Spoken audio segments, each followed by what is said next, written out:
L'opposant sénégalais a été interpellé dimanche par des gendarmes dans le sud du pays et ramené de force à son domicile de Dakar alors qu'il venait d'entamer sa « caravane de la liberté » vers la capitale. Le ministre de l'Intérieur, Antoine Félix Abdoulaye Diome, a invoqué les heurts entre partisans d'Ousmane Sonko et forces de l'ordre qui ont accompagné depuis vendredi le retour de l'opposant à Dakar en convoi par la route et dans lesquels un homme a été tué par balle. Il y a eu mort d'homme à Kolda, est-ce que l'État va rester les bras croisés ? La réponse ne peut être que négative, a déclaré le ministre à la chaîne de télévision publique RTS. Il a fait valoir qu'Ousmane Sonko aurait dû formuler une demande d'autorisation préalable avant d'organiser ce qu'il a baptisé la « caravane de la liberté ». On a pu, de ce fait, encadrer le leader du parti, PASTEF jusqu'à son domicile, à Dakar, où il a été déposé, a-t-il dit. Une source proche des autorités a précisé qu'Ousmane Sonko avait été interpellé près de Koungheul par les gendarmes et ramené par eux vers la capitale. Le ministre de l'Intérieur a rapporté que des armes avaient été trouvées dans le véhicule transportant l'opposant.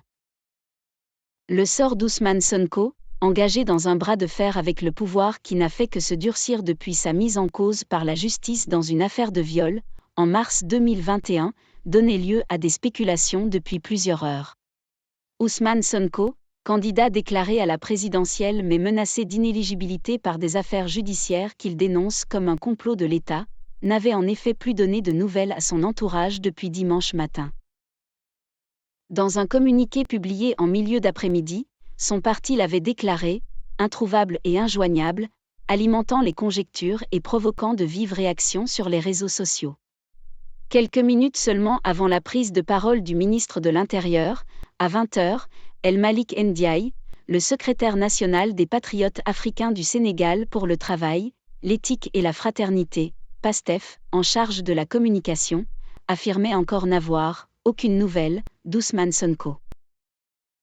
Une intervention filmée du président des PASTEF avait été annoncée pour 23h locales, dimanche, sur sa page Facebook.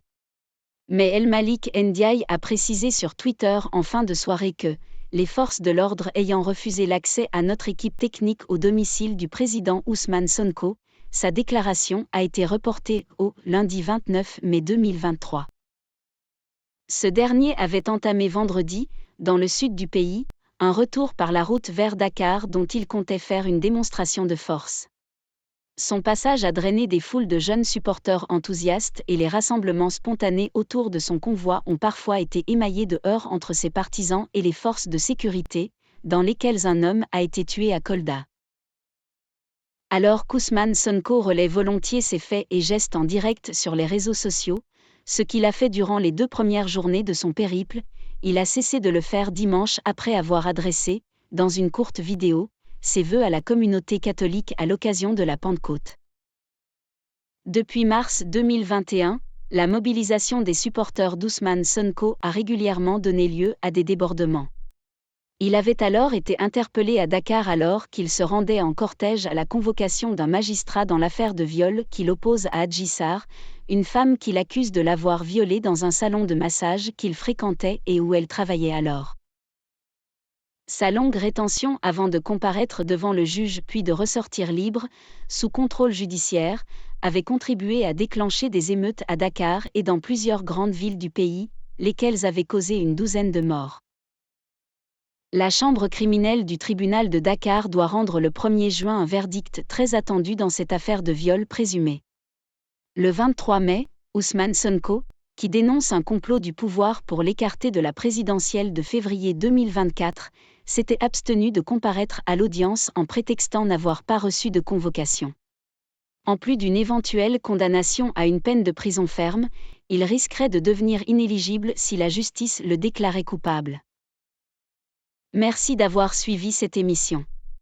N'oubliez pas de partager massivement cette vidéo et de vous abonner. Merci et à la prochaine.